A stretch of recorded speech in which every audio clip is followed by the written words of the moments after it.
النار مثواکم، پیچھے جرم کیا ہے؟ آگ کن کا ٹھکانہ ہے؟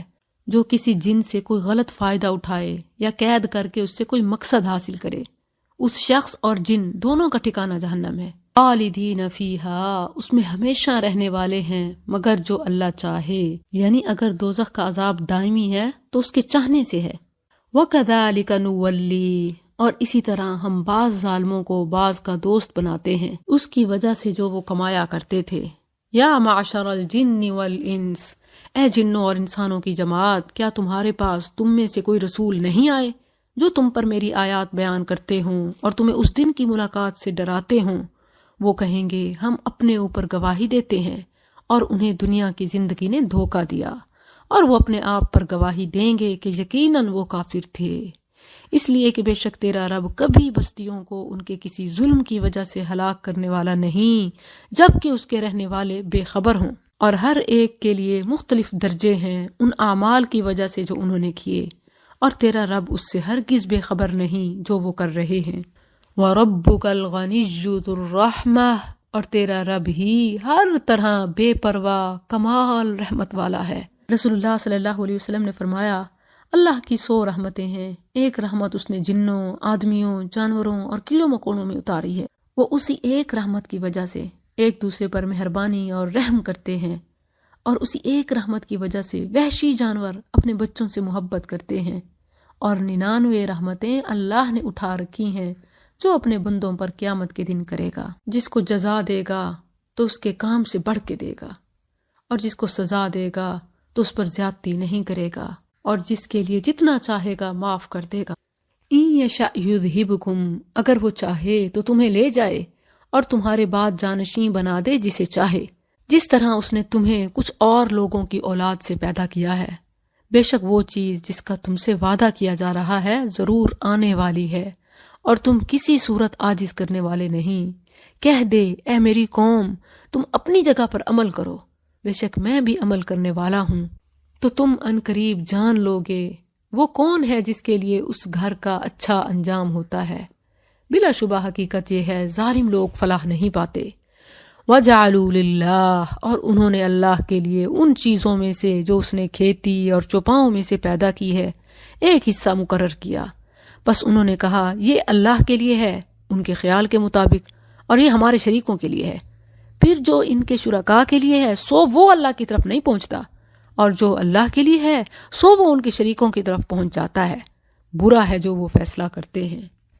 کافروں اور مشرکوں کی اعتقادی اور عملی حماقتوں اور جہالتوں کا بیان کیا جا رہا ہے۔ بخاری میں عبداللہ بن عباس رضی اللہ عنہما کے حوالے سے ہے کہ جب تم عربوں کی جہالت معلوم کرنا چاہو تو سورہ انعام کی آیت 130 سے 140 تک پڑھ لو۔ اب یہاں سے ان کی ان جہالتوں کا ذکر شروع ہو رہا ہے۔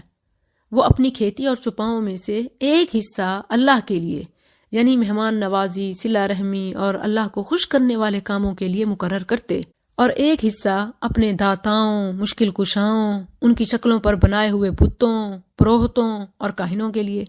اگر کسی وجہ سے بتوں اور کاہنوں کا حصہ کم پڑ جاتا تو اللہ کے حصے میں سے، یعنی مہمان نوازی، صلہ رحمی والے کاموں میں سے نکال کر بتوں کی نظروں نیازوں میں ڈال دیتے، اور کہتے کہ اللہ تو غنی ہے، اس کو زیادہ مال کی کیا ضرورت ہے۔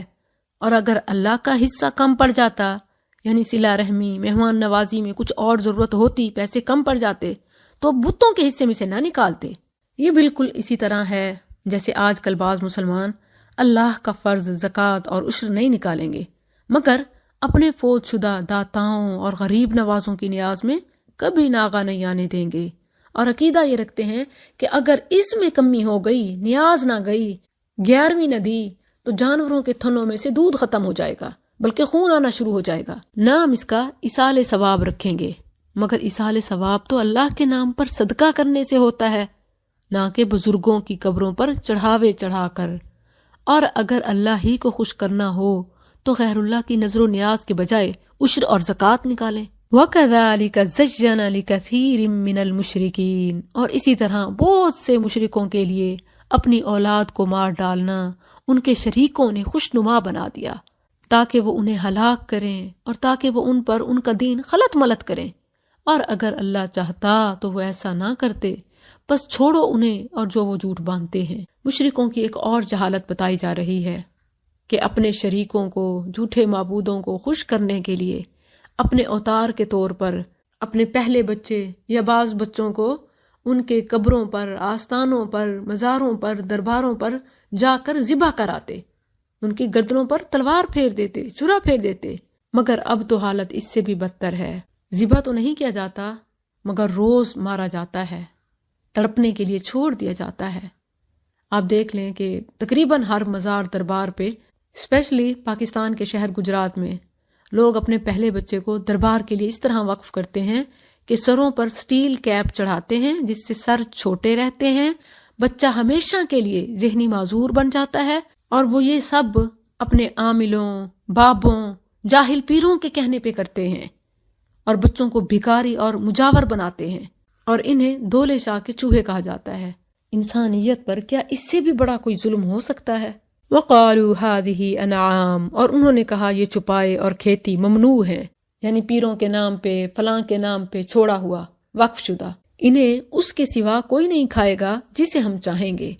ان کے خیال کے مطابق اور کچھ چپائے ہیں جن کی پیٹھیں حرام کی گئی ہیں، اور کچھ چپائے ہیں جن پر وہ اللہ کا نام نہیں لیتے، اس پر جھوٹ باندھتے ہوئے۔ ان قریب وہ انہیں اس کی جزا دے گا جو وہ جھوٹ باندھتے ہیں۔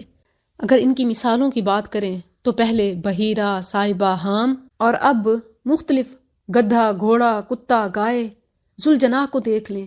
اسی طرح پھلوں میں سے بعض سیب کہ فلاں کا دیا ہوا، فلاں کا کھایا ہوا، جو کھائے گی حاملہ ہو جائے گی، اور اسی طرح بہت ساری چیزیں حلال کو حرام اور حرام کو حلال کر لیتے ہیں۔ مختلف نعمتیں اپنے اوپر خود حرام کر دی جاتی ہیں، کھانے میں، پینے میں، پہننے میں، سواری میں، اور انہیں متبرک سمجھا جاتا ہے۔ کیا کہیں سورہ الانعام میں حلال اور حرام کی تفصیل میں آپ کو ان کا نام یا تفصیل مل رہی ہے؟ اللہ تو فرماتا ہے کہ جو کچھ یہ اپنی طرف سے ایسے کر رہے ہیں، سَيَجْزِيهِمْ بِمَا كَانُوا يَفْتَرُونَ، ان قریب وہ انہیں بدلہ دے گا جو وہ جھوٹ باندھتے ہیں۔ وَقَالُوا مَا فِي بُطُونِ هَٰذِهِ الْأَنْعَامِ، اور انہوں نے کہا جو ان چوپاؤں کے پیٹ میں ہے وہ خالص ہمارے مردوں کے لیے ہے اور ہماری بیویوں پر حرام کیا ہوا ہے، یعنی جو اس جانور کا بچہ ہوگا وہ مرد کھائیں گے اور عورتیں نہیں کھائیں گی، اور اگر وہ مردہ ہو یعنی جانور کا بچہ مردہ پیدا ہو تو وہ سب اس میں شریک ہیں، یعنی پھر عورتیں مرد سب کھا سکتے ہیں۔ اب دیکھیے کافر اور مشرک کی سوچ کتنی گھٹیا ہے کہ اگر مردہ جانور پیدا ہو تو سب کھا لیں، لیکن اگر زندہ ہو تو صرف مرد کھائیں۔ یقیناً سب سے زیادہ ظالم مشرک اور کافر ہیں، یہ صرف انسانیت کے ہی نہیں بلکہ نسوانیت کے بھی دشمن ہیں۔ سَيَجْزِيهِمْ وَصْفَهُمْ، ان قریب وہ انہیں ان کے کہنے کی جزا دے گا، بے شک وہ کمال حکمت والا سب کچھ جاننے والا ہے۔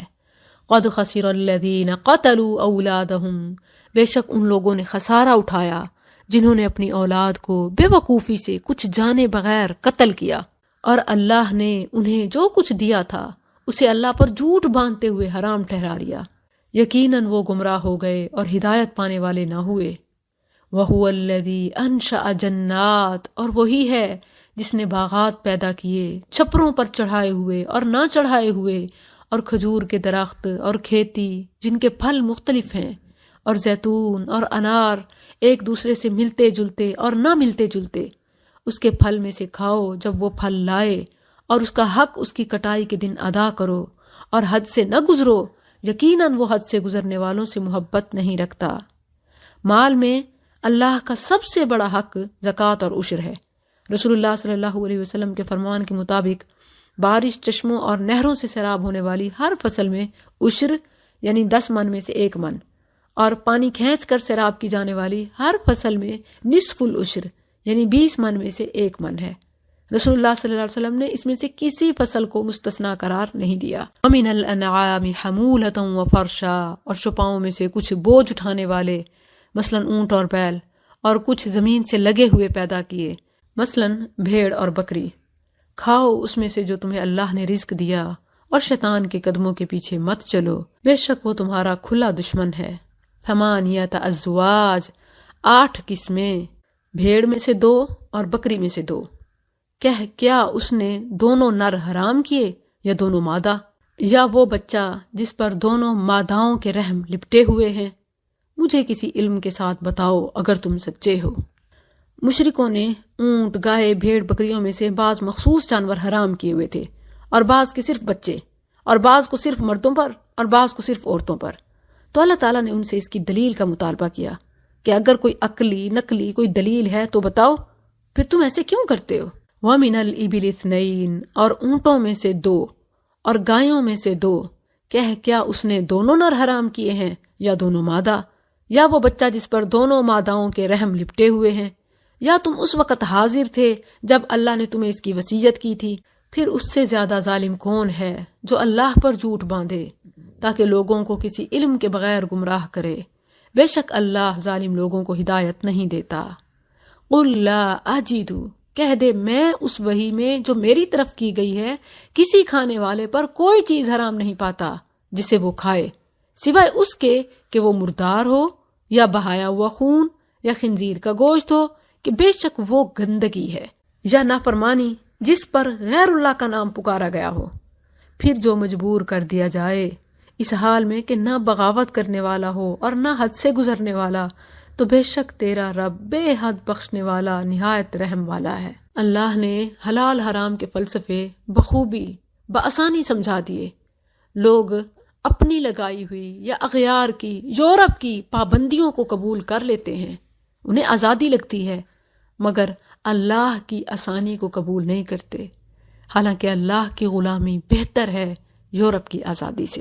وَعَلَى الَّذِينَ هَادُوا، اور ان لوگوں پر جو یہودی بن گئے ہم نے ہر ناخن والا جانور حرام کر دیا، اور گایوں اور بھیڑ بکریوں میں سے ہم نے ان پر دونوں کی چربیاں حرام کر دیں، سوائے اس کے کہ جو ان کی پشتیں یا انتڑیاں اٹھائے ہوئے ہوں یا جو کسی ہڈی کے ساتھ ملی ہو، یہ ہم نے انہیں ان کی سرکشی کی جزا دی، اور بلا شبہ ہم یقیناً سچے ہیں۔ جیسے اس قوم پر اللہ تعالیٰ نے حرام چند ایک اور حلال وسیع کر دیا، ایسا ہی یہودیوں پر تھا، مگر انہوں نے اس میں افراط و تفرید کی، تو بطور سزا اللہ نے ان پر حلال میں سے بھی بہت ساروں کو حرام کر دیا، جس کی طرف یہاں اشارہ ہے۔ اور یہ کیوں ہوتا ہے؟ نعمت کو زوال کیوں آتا ہے؟ نافرمانیوں کی وجہ سے۔ کئی چیزیں جو اللہ ہمیں دیتا ہے، سہولیات، مواقع، رشتے، ہم ان کی قدر نہیں کرتے، پھر اللہ چھین لیتا ہے۔ چھیننے پر بھی اگر ہوش آ جائے تو جو پہلی بار دے سکتا ہے وہ دوبارہ بھی دے سکتا ہے۔ فَإِن كَذَّبُوكَ، پھر اگر وہ تجھے جھٹلائیں تو کہہ دے تمہارا رب وسیع رحمت والا ہے، اور اس کا عذاب مجرم لوگوں سے ہٹایا نہیں جاتا۔ ان قریب وہ لوگ کہیں گے جنہوں نے شریک بنائے، اگر اللہ چاہتا تو نہ ہم شریک بناتے اور نہ ہمارے باپ دادا، اور نہ ہم کوئی چیز حرام ٹھہراتے، یعنی اپنے کیے کا الزام دوسروں پر اور اللہ پر۔ یعنی اللہ چاہتا تو مزار نہ ہوتے، دربار نہ ہوتے، شرک نہ ہوتا، لوگ یوں عید میلاد نہ مناتے۔ یاد رکھیں، گناہ کا ہونا گناہ کو جائز نہیں کر دیتا، حرام کا ارتکاب اسے حلال نہیں بنا دیتا۔ ما اشرکنا ولا آباؤنا، کہ اگر اللہ چاہتا تو نہ ہم یہ شرک کرتے اور نہ ہمارے باپ دادا، اور نہ ہم کسی چیز کو پھر حرام کرتے، یہ تو پہلے سے ہی سب جائز ہیں اور اچھی ہیں۔ کذالک کذب الذین من قبل،